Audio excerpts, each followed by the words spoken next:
ليس البر أن تولوا وجوهكم قبل المشرق والمغرب ولكن البر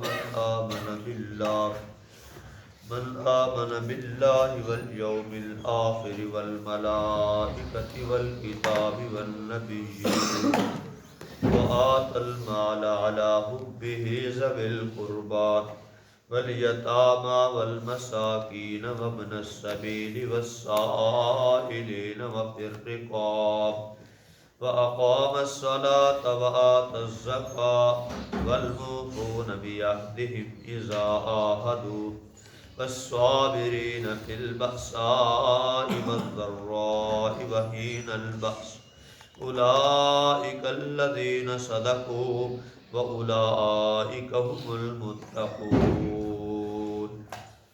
صدق الله العظيم ليس البر أن تولوا وجوهكم لیسا نہیں ہے البر نیکی ان یہ کہ تولو تم پھیر لو وجوہکم اپنا چہرہ قبلہ طرف المشرق مشرق والمغرب اور مغرب ولیکن اور لیکن البر نیکی من آمن من جو شخص آمن ایمان لے آئے باللہ ساتھ اللہ کے والیوم اور دن الآخر آخرت والملائکہ اور فرشتے والکتاب اور کتاب والنبیین اور انبیاء وآت المال وآتا اور دے المال مال اللہ میں نے پر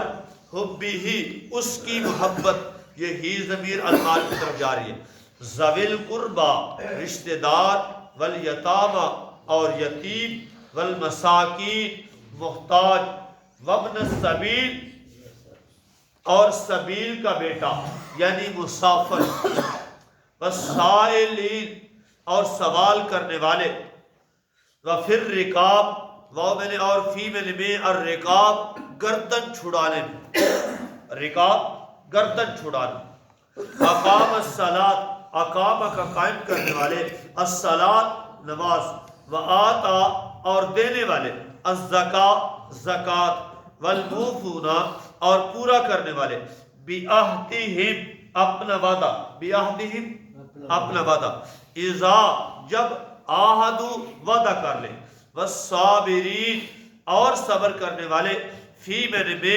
البأسا البأسا تکدستی البأسا تکدستی الذرہ تکلیف حین اور جب البأسا باس لڑائی الباس لڑائی اولئک یہی لوگ الذین وہ لوگ صدقوا سچے ہیں وَأُولَئِكَ اور یہی لوگ ہوں وہی المتقون پرہیزگار تقوی اختیار کرنے والے معنی دیکھیے جی لیس البر ان تولوا وجوہکم لیکن یہ نہیں ہے کہ تم چہرہ اپنا پھیر لو مشرق کی طرف یا مغرب کی طرف ولیکن البر من آمن باللہ لیکن نیکی یہ ہے کہ جو بندہ ایمان لے آئے اللہ کی توحید کے اوپر والیوم الآخر اور آخرت کے دن کے اوپر والملائکۃ اور فرشتوں کے اوپر والکتابی اور کتابوں کے اوپر والنبیین اور نبیوں کے اوپر وآت المال اور دے اپنے مال کو علی حبہ اس کی محبت کے باوجود ذوی القربى رشتہ داروں کو والیتامى یتیموں کو والمساکین محتاجوں کو وابن السبیل مسافروں کو والسائلین اور مانگنے والوں کو وفی الرقاب اور گردن چھڑانے والوں میں وَأَقَامَ الصَّلَاةَ اور نماز کو قائم کرے وَآتَ الزَّكَاةَ اور زکوٰۃ کو ادا کرے وَالْمُوفُونَ بِعَہْدِهِمْ اور وہ وعدے کو پورا کرنے والے ہیں، اذا عاہدوا جب وہ وعدہ کر لیتے ہیں، والصابرین فی البأساء صبر کرنے والے ہیں تک دستی کے اندر اور تکلیف کے اندر، وحین البأس اور لڑائی کے وقت، اولئک الذین صدقوا یہی وہ لوگ ہیں جو سچے ہیں، واولئک هم المتقون یہی لوگ متقی لوگ ہیں۔ یہ تحویل قبلہ پیچھے عنوان چلا اور رسالت کا عنوان چلا۔ اللہ کریم تحویل قبلہ کے آخر کے اندر یہ مسئلہ بیان کرنے لگے کہ نیکی یہ نہیں ہے کہ مشرق کی طرف منہ کر لیا اور مغرب کی طرف منہ کر لیا بس نیکی ہے، یہ نہیں، یہ نیکی نہیں۔ چونکہ یہودی اور عیسائی جو تھے وہ نبی کریم صلی اللہ علیہ وسلم کی رسالت سے لوگوں کو متنفر کرنے کے لیے یہ مسئلہ بیان کیا کرتے تھے۔ وہ کہتے تھے دیکھو دیکھو یہ انبیاء کا مقدس جگہ، یہاں انبیاء کتنے آئے اور یہ انبیاء کو ماننے والا کہتا ہے، اور پھر انبیاء سے یہ نفرت بھی کرنے لگ گیا۔ تو جو نبیوں کے کام سے نفرت کرے وہ نبی کو ماننے والا نہیں ہوتا۔ یوں چکر دے کر وہ منطق وہ فلسفہ بیان کر کے لوگوں کو ورغلاتے اور نبی علیہ السلام کے رسالت سے متنفر کرنے کی کوشش کرتے۔ یہودی لوگ چونکہ مغرب کی طرف منہ کیا کرتے تھے اور عیسائی لوگ جو ہیں وہ مشرق کی طرف منہ کرتے، چونکہ مریم مشرق کی طرف نکلی تھی تو وہاں وہ درد ذیل ہوا تھا، عیسیٰ علیہ السلام کی پیدائش کا وہاں واقعہ پیش آیا، تو اس لحاظ سے وہ اس طرف منہ کرتے ہیں۔ تو اللہ کریم فرماتے ہیں لیس البر ان تولوا وجوہکم قبل المشرق والمغرب، مشرق اور مغرب کی طرف منہ کر لینا یہ نیکی نہیں، بس تم نے یہی نیکی سمجھ لی ہے۔ نیکی کیا ہے؟ وَلَٰكِنَّ الْبِرَّ مَنْ آمَنَ بِاللَّهِ، نیکی یہ ہے کہ اللہ کی توحید کے اوپر ایمان لائے۔ وَلَٰكِنَّ الْبِرَّ نیکی کیا ہے جی؟ اللہ کی توحید پہ سب سے پہلے نمبر کے اندر نیکی بنتی یہ ہے کہ اللہ کی توحید پہ ایمان ہو، اور اس کے بعد فرمایا وَالْيَوْمِ الْآخِرِ اور آخرت کے دل کے اوپر ایمان لائے، وَالْمَلَائِكَةِ اور فرشتوں کے اوپر۔ کیا مطلب؟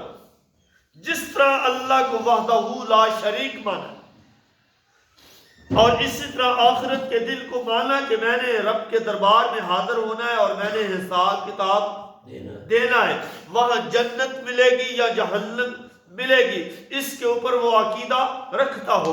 اور اس کے بعد فرمایا والملائکہ فرشتوں کے اوپر، یہ نہیں کہ بعض فرشتوں کو مان لیا اور بعض کا انکار کر دیا، نہیں جی جبرائیل کو نہیں مانتے جی اس لیے جبرائیل جو ہے وہ عذاب والی آیتیں لے کر آتا ہے، جی فلاں فرشتے کو نہیں مانتے جی فلاں کو مانتے ہیں، نہیں، فرمایا والملائکہ تمام فرشتوں کو ماننے والا، والکتاب اور پھر تمام کتابوں کو ماننے والا ہو، تمام کتابوں کو ماننے والا۔ کتنی آسمانی کتابیں ہیں جی؟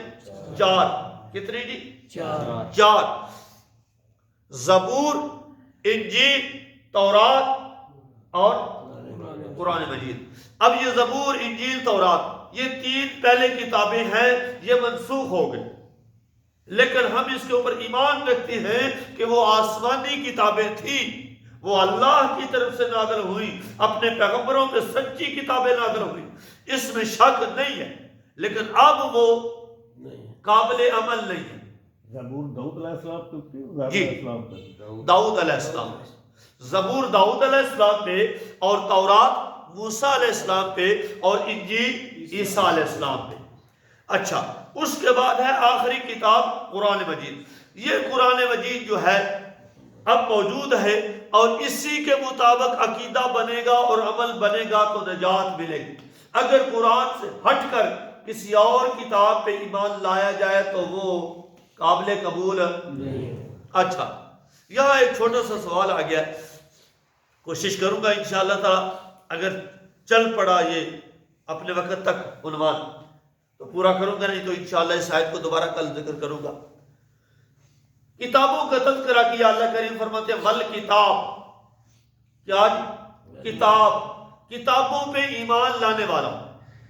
اب کتابیں میں نے آپ کو جیسے پہلے بتا دیا کہ پہلے 3 کتابیں ہیں جو آسمانی کتابیں ہیں، اب وہ کیا ہے جی، منسوخ ہے، لیکن آخر کے اندر کیا چیز رہ گئی جی، قرآن مجید۔ اچھا، تورات میں کوئی شک ہے کہ وہ آسمانی کتاب نہیں ہے؟ یقینی بات ہے کہ وہ اللہ کی طرف سے نازل شدہ ہے۔ انجیل یقینی بات ہے کہ اللہ کی طرف سے نازل شدہ ہے۔ زبور یقینی بات ہے کہ اللہ کی طرف سے نازل شدہ ہے۔ اچھا، لیکن جب قرآن آ گیا، تورات کی بات بھی نہیں چلتی، انجیل کی بات بھی نہیں چلتی، زبور کی بات بھی نہیں چلتی، تو معلوم یہ ہو گیا کہ جہاں قرآن مجید آ جائے وہاں کسی آسمانی کتاب کی بات نہیں چلتی۔ زبور پہلے اتری ہے یا تورات؟ جی پہلے تورات، پھر اس کے بعد زبور، پھر اس کے بعد انجیل۔ داؤد علیہ السلام موسیٰ علیہ السلام کے بعد آئے۔ اچھا، داؤد علیہ السلام کے بعد سلیمان علیہ السلام، سلیمان علیہ السلام کے بعد بیت المقدس یہ بنایا گیا۔ اچھا خیر، اب یہ آسمانی کتابیں جو ہیں قرآن کی موجودگی میں چل سکتی ہیں؟ نہیں۔ جب قرآن مجید کی موجودگی میں یہ آسمانی کتابیں نہیں چل سکتی تو کسی مولوی کی لکھی ہوئی کتاب بھی نہیں چل سکتی۔ اب کوئی کہے نہیں جی نہیں، 100 مفتیوں نے سین کر دیے ہیں، یہ ہمارا عقیدہ ہے، ہم تو یہ کریں گے بھائی، ادھر اللہ کا قرآن ہے اور ادھر 100 مفتی ہیں، اب فیصلہ آپ کا، اللہ کے قرآن کو ماننا ہے یا 100 مفتیوں کو ماننا؟ اللہ کے قرآن کو۔ اور جی نہیں وہ مفتی بھی تو قرآن پڑھتے ہیں۔ بھائی قرآن اگر پڑھتے ہیں تو پھر قرآن کے مقابلے میں آتے کیوں ہیں؟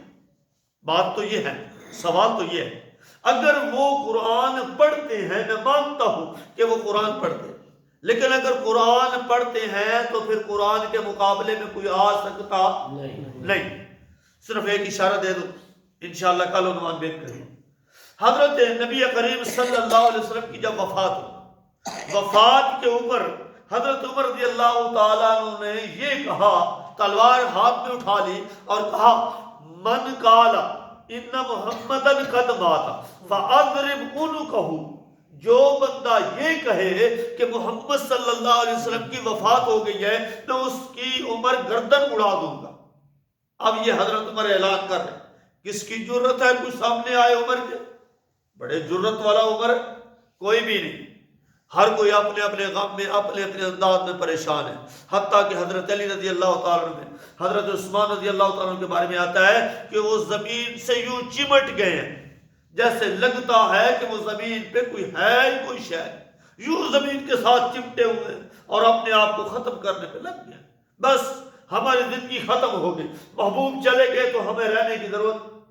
اور حضرت حسان بھی کہتے ہیں نبی کے جانے کے بعد اب ہمیں دنیا کے رہنے کے اندر کوئی حق نہیں، یا اللہ اب تو ہمیں اٹھا لے اس دنیا سے، ہمیں دنیا کے اندر رہنے کی کوئی ضرورت نہیں۔ حضرت بلال رضی اللہ تعالیٰ عنہ جب وفات ہوئی، حضرت بلال مدینہ چھوڑ کر ہی چلے، کہنے لگے اب مدینے کے اندر رہوں گا تو محبوب یاد آئے، پھر آنکھوں میں آنسو نہیں رکیں گے، اس لیے میں باقی زندگی جہاد پہ جا کر گزار دوں گا، میں یہاں مدینے میں رہنا نہیں چاہتا۔ خیر، حضرت عمر یہ آواز اٹھا رہے ہیں، ابو بکر صدیق کو کسی نے خبر کر دی کہ نبی علیہ السلام کی وفات ہو گئی ہے اور یہ معاملہ ہو گیا ہے۔ حضرت ابو بکر صدیق رضی اللہ تعالیٰ عنہ حجرے کے اندر آئے اور آپ کے چہرے سے کپڑے کو ہٹایا اور آپ نے بوسہ دیا ماتھے کے اوپر اور یوں فرمایا طبت حیا و میتا، محبوب زندہ تھے تو کتنے خوبصورت تھے اور موت آ گئی تو اس سے زیادہ حسن آپ کے اوپر آ گیا۔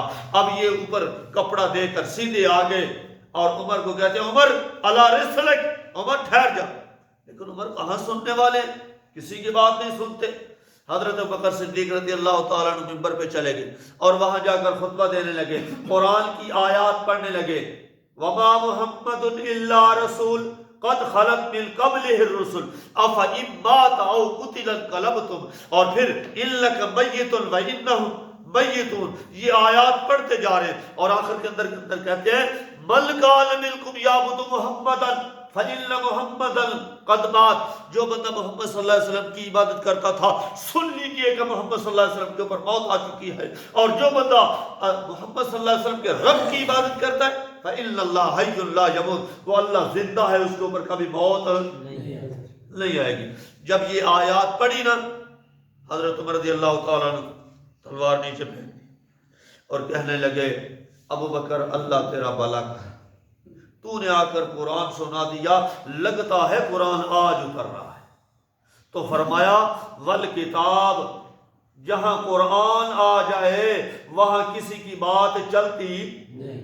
میں ان مولویوں سے سوال کرتا ہوں، اگر تم قرآن کو ماننے والے ہو، کہتے ہو کہ قرآن کو ماننے والے ہیں، پھر قرآن کے مقابلے کے اندر تم کتابیں کیوں پیش کرتے ہو؟ قرآن کے مقابلے کے اندر تم روایتیں کیوں پیش کرتے ہو؟ جی عمر رضی اللہ تعالیٰ عنہ صحابی رسول ہے، جہاں قرآن سنا تو پھر اپنی بات چھوڑ دی۔ معلوم یہ ہو گیا والکتاب، فرمایا کتاب کے اوپر ایمان اس انداز سے ہو تو فرمایا یہ کیا ہے جی، نیکی ہے۔ اللہ سے دعا ہے کہ اللہ تبارک و تعالیٰ جو کچھ پڑھا سنا اس کے مطابق عقیدہ رکھنے کی عمل کرنے کی